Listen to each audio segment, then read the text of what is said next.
Assalamualaikum warahmatullahi wabarakatuh. Salam sejahtera bagi kita semua. Om Swastiastu, Namo Buddhaya, salam kebajikan. Perkenalkan, kami dari kelompok 6 akan memaparkan materi mengenai penilaian internal. Sebelumnya, perkenalkan, nama saya Selina Sofia dengan NIM 23101201447. Lalu ada rekan saya Satria Fajar Ibrahim dengan NIK 23 10 11 20 19 21. Perkenalkan, nama saya Septi Salma Nur Fadila dengan NIM 23 10 11 200 353. Halo teman-teman, perkenalkan nama saya Tegar Pratama Setia dengan NIM 23 10 11 2017 99. Perkenalkan, nama saya Jacqueline Dwi Rahma Ari dengan nomor NIM 23 10 11 20 14 06. Baik, perkenalkan, nama saya Safinatul Rahmawati dengan NIM 23 10 11 2011 03. Baik, saya akan menjelaskan apa itu penilaian internal. Jadi, penilaian internal adalah suatu proses evaluasi sistematis yang dilakukan oleh pihak internal suatu organisasi atau institusi untuk menilai kinerja, efektivitas, efisiensi, dan kepatuhan terhadap standar, kebijakan, serta tujuan yang telah diterapkan. Penilaian ini dilakukan secara mandiri oleh unit atau tim khusus di dalam organisasi, seperti unit audit internal, tim penjamin mutu, atau departemen yang lainnya. Jadi, penilaian internal sebenarnya mirip seperti kita ngecek pekerjaan sendiri sebelum dikasih ke orang lain. Tujuannya biar tahu apakah yang sudah dilakukan itu udah sesuai aturan, target, dan standar yang dilakukan organisasi. Jadi sebelum ada pemeriksaan dari luar, kita udah tahu duluan apa yang perlu diperbaiki atau ditingkatkan. Biasanya penilaian ini dilakukan oleh tim khusus yang udah mengerti seluk-beluk organisasi, kayak tim audit internal atau tim penjamin mutu. Mereka bakal mengecek proses kerja, laporan keuangan, atau bahkan cara kerja karyawan, apakah udah efisien dan sesuai prosedur atau belum. Misalnya, mereka bakal melihat apakah penggunaan anggaran udah sesuai rencana atau malah boros. Yang pertama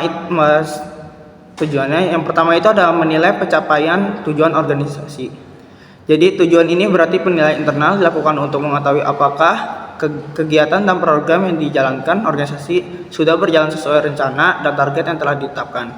Misalnya, apakah target penjualan tercapai atau apakah pelayanan kepada pelanggan sudah memuaskan. Intinya, ini semacam checkpoint untuk melihat sudah sejauh mana organisasi mencapai tujuannya.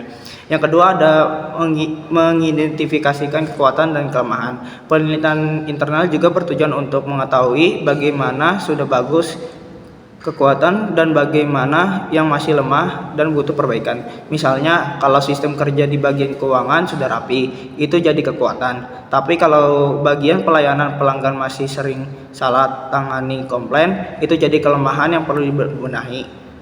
Yang ketiga, memberikan dasar untuk perbaikan berkelanjutan. Hasil dari penilaian ini bisa dijadikan acuan untuk membuat perbaikan secara terus-menerus. Jadi bukan hanya diperbaiki sekali lalu selesai, tapi terus ditingkatkan seiring waktu supaya organisasi makin baik dan siap menghadapi tantangan ke masa depan. Yang keempat, mendukung pengambilan keputusan yang tepat. Informasi dari penilaian internal membantu pimpinan atau manajemen dalam membuat keputusan yang lebih tepat. Karena keputusan yang baik harus didasarkan pada data dan definisi yang akurat, bukan hanya tebakan atau perasaan.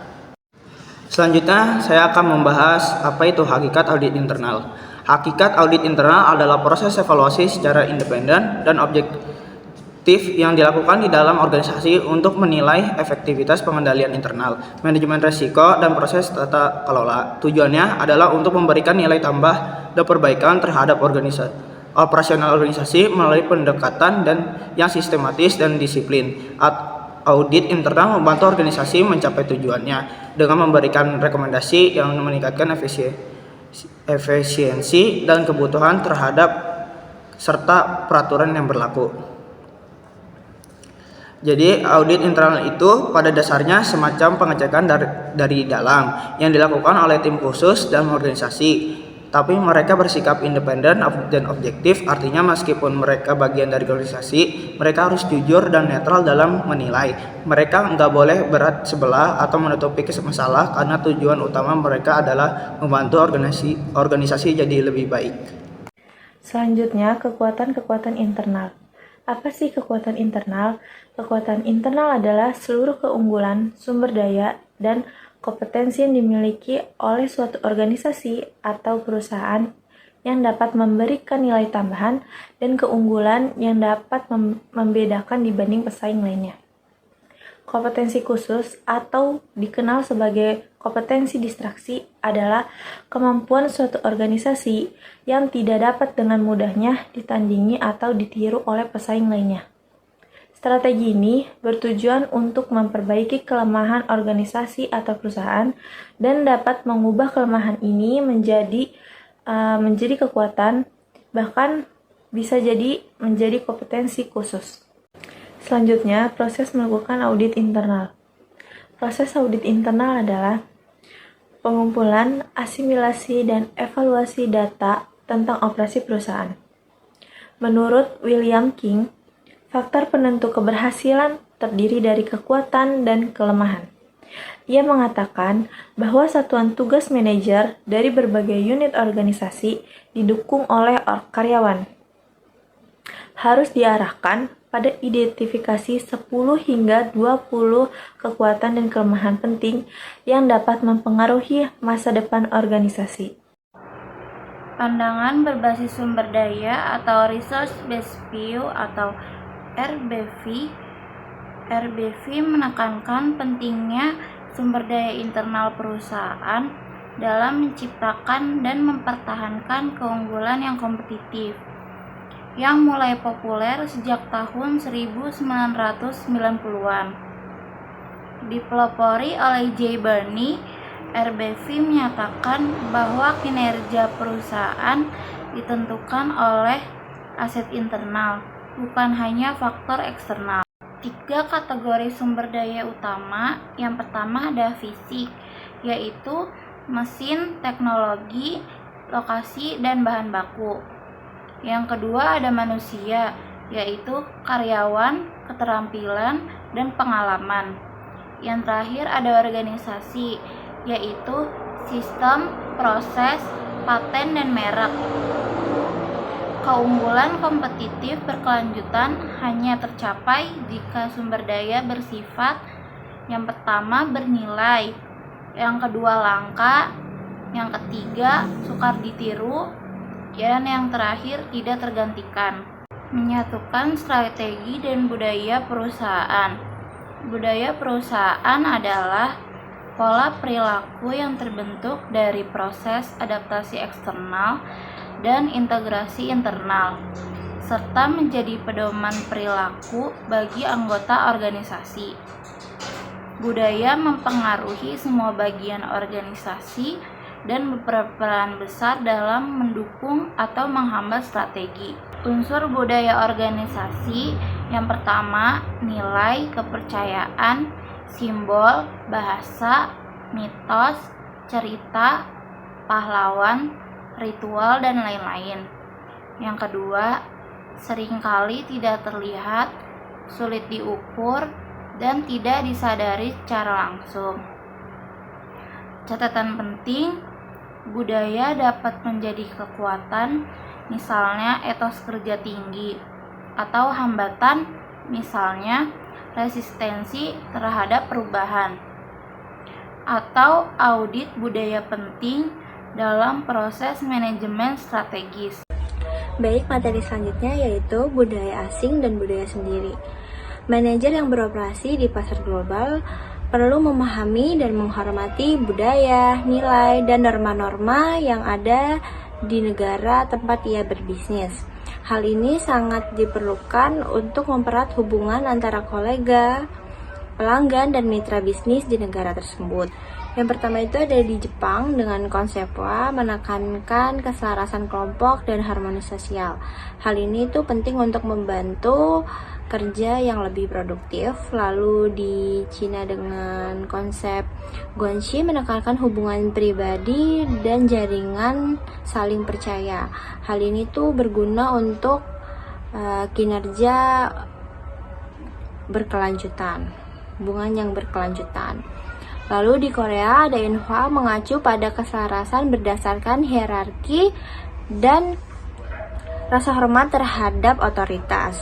Ini juga penting untuk interaksi bisnis yang lebih efektif lagi.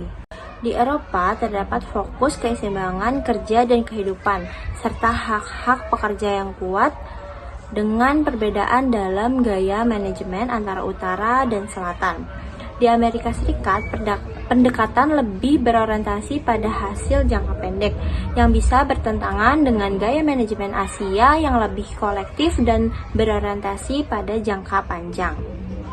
Ketidakmampuan untuk beradaptasi dengan budaya lokal dapat menjadi hambatan besar dalam komunikasi pengambilan keputusan dan pengembangan strategi bisnis di pasar global. Oleh karena itu, manajer global harus memiliki wawasan budaya luas agar mampu bersaing dan sukses di lingkungan bisnis internasional. Selanjutnya ada konsep pemasaran. Konsep pemasaran ini adalah pendekatan strategis yang digunakan oleh perusahaan untuk merencanakan, mengimplementasikan, dan mengelola aktivitas pemasaran mereka. Konsep ini berfokus pada pemenuhan kebutuhan dan keinginan pelanggan dengan cara yang menguntungkan bagi perusahaan. Ada beberapa pendekatan konsep pemasaran yang berbeda yang berkembang seiring waktu. Adapun 3 faktor yang membentuk dasar konsep pemasaran. Yang pertama itu perencanaan dan tindakan perusahaan yang difokuskan pada pelanggan atau pasar. Yang kedua itu tujuan perusahaan harus penjualan yang menguntungkan, bukan volume untuk kepentingan volume itu sendiri. Dan yang ketiga itu semua tindakan pemasaran perusahaan harus diorganisasikan dan diintegrasikan secara organisasi. Baik teman-teman, pada kesempatan ini saya akan membawakan materi mengenai fungsi keuangan atau akuntansi serta pentingnya analisis keuangan dalam dunia bisnis. Salah satu cara terbaik untuk mengetahui apakah suatu perusahaan itu sehat secara finansial dan menarik secara bisnis adalah dengan melihat kondisi keuangannya. Melalui analisis keuangan, perusahaan bisa memahami bagaimana kinerja keuangannya saat ini, apa saja kekuatan dan kelemahan yang dimiliki, serta tren apa yang sedang terjadi dalam bisnis mereka. Informasi ini sangat penting untuk membuat strategi yang efektif, karena seringkali strategi bisnis bisa berubah atau bahkan dibatalkan hanya karena faktor keuangan. Nah, beberapa faktor keuangan yang mempengaruhi strategi perusahaan antara lain, yang pertama ada likuiditas, yaitu apakah perusahaan punya cukup kas untuk membayar utang jangka pendek. Yang kedua ada leverage, yaitu seberapa besar perusahaan bergantung pada utang. Yang ketiga ada modal kerja yang menunjukkan apakah operasional perusahaan berjalan lancar. Yang keempat ada profitabilitas, yaitu apakah perusahaan mampu menghasilkan laba. Yang kelima ada utilisasi aset, yaitu seberapa optimal aset yang dimiliki atau digunakan. Yang keenam ada arus kas, yakni bagaimana aliran masuk dan keluar uang terjadi. Dan yang terakhir ada modal perusahaan, yaitu apakah struktur permodalannya cukup kuat untuk mendukung pertumbuhan. Menurut pakar keuangan James Van Horne, fungsi utama keuangan atau akuntansi dibagi menjadi 3 keputusan penting. Yang pertama ada keputusan investasi atau penganggaran modal, yaitu keputusan tentang penggunaan dana untuk hal-hal seperti proyek baru, pembelian aset, pengembangan produk, atau ekspansi divisi. Jadi setelah strategi dibuat, perusahaan harus menentukan di mana agar dana ini akan digunakan agar strategi bisa dijalankan. Yang kedua, keputusan kedua adalah keputusan pendanaan atau pembiayaan, yaitu bagaimana perusahaan mendapatkan dana, apakah dari pinjaman atau dari penjualan saham. Perusahaan juga harus menyesuaikan struktur modalnya, yaitu kombinasi antara utang dan ekuitas yang digunakan. Untuk mengevaluasi keputusan pendanaan ini, perusahaan bisa menggunakan rasio keuangan seperti rasio utang terhadap ekuitas dan rasio utang terhadap total aset. Yang ketiga adalah keputusan dividen, yaitu keputusan tentang pembagian laba kepada pemegang saham. Beberapa hal yang harus dipertimbangkan antara lain berapa besar dividen yang akan dibagikan, apakah konsisten setiap tahun, dan apakah lebih baik laba disimpan kembali untuk ekspansi. Beberapa rasio keuangan yang bisa digunakan di sini adalah EPS atau earning per share, ada DPS juga atau dividen per share, dan serta rasio terakhir yaitu price to earning ratio. Jadi dari penjelasan tadi bisa kita simpulkan bahwa analisis keuangan dan fungsi-fungsi keuangan sangat penting dalam mendukung strategi bisnis. Dengan memahami kekuatan dan kelemahan finansialnya, perusahaan bisa membuat keputusan investasi yang tepat, mencari sumber dana yang efisien, dan mengatur kebijakan dividen yang seimbang. Demikian penjelasan dari saya. Baik, selanjutnya yaitu jenis dasar dan rasio keuangan. Rasio keuangan adalah alat yang digunakan untuk mengukur kesehatan finansial suatu perusahaan dengan cara membandingkan berbagai komponen dari laporan keuangan. Di sini ada beberapa jenis dasar dan rasio keuangan yang umum digunakan untuk menganalisis kinerja laporan keuangan suatu perusahaan.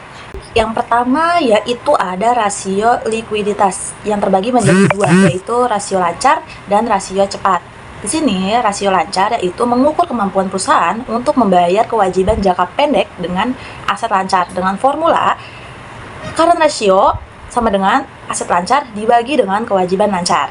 Terus yang kedua yaitu rasio cepat, yaitu mengukur kemampuan perusahaan membayar kewajiban jangka pendek tanpa mengandalkan persediaan dengan formula aset lancar dikurangi dengan persediaan. Setelah itu, hasilnya dibagi dengan kewajiban lancar. Baik, yang selanjutnya yaitu rasio profitabilitas. Di sini terbagi menjadi dua juga nih. Yang pertama ada laba bersih margin.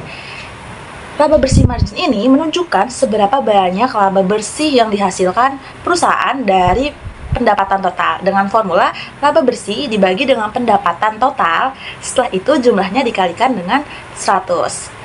Dan yang kedua yaitu ada return on asset, yaitu mengukur kemampuan perusahaan menghasilkan laba dari aset yang dimiliki dengan formula laba bersih dibagi dengan total aset. Selanjutnya ada rasio solvabilitas. Di sini ada dua juga nih teman-teman. Yang pertama ada total debt to equity ratio, yaitu mengukur proporsi total utang terhadap ekuitas perusahaan dengan formula yaitu total utang dibagi dengan ekuitas. Dan yang kedua ada times interest earned, yaitu mengukur kemampuan perusahaan membayar bunga utang dengan laba sebelum bunga dan pajak. Formulanya itu laba sebelum bunga dan pajak dibagi sama bunganya. Oke, selanjutnya ada rasio aktivitas. Rasio ini ada dua juga nih teman-teman. Yang pertama adalah total asset turnover, yaitu mengukur efisiensi perusahaan dalam menggunakan asetnya untuk menghasilkan pendapatan. Rumusnya itu pendapatan total dibagi dengan total aset. Yang kedua yaitu persediaan turnover, yaitu mengukur seberapa sering persediaan dijual dan diganti selama periode tertentu dengan rumus biaya barang yang sudah dijual dibagi dengan persediaan rata-rata. Baik, yang kelima yaitu rasio efisiensi. Sini terbagi menjadi dua juga. Yang pertama ada operating expense ratio, yaitu mengukur efisiensi biaya operasional perusahaan dalam menghasilkan pendapatan. Rumus atau formulanya itu biaya operasional dibagi dengan pendapatan total. Yang kedua yaitu fixed asset turnover, yaitu mengukur efisiensi dalam menggunakan aset tetap untuk menghasilkan pendapatan. Formulanya yaitu pendapatan total dibagi dengan aset tetap. Oke, yang selanjutnya yaitu yang keenam, rasio pasar. Di sini ada satu nih, price to earning ratio, yaitu mengukur valuasi pasar saham perusahaan dibandingkan dengan laba bersih per saham. Dengan rumus harga saham dibagi dengan laba bersih per saham. Selanjutnya yang ketujuh, rasio utang. Di sini ada debt ratio, yaitu mengukur proporsi total utang terhadap total aset. Dengan formula atau rumus, total utang dibagi dengan total aset yang dimiliki.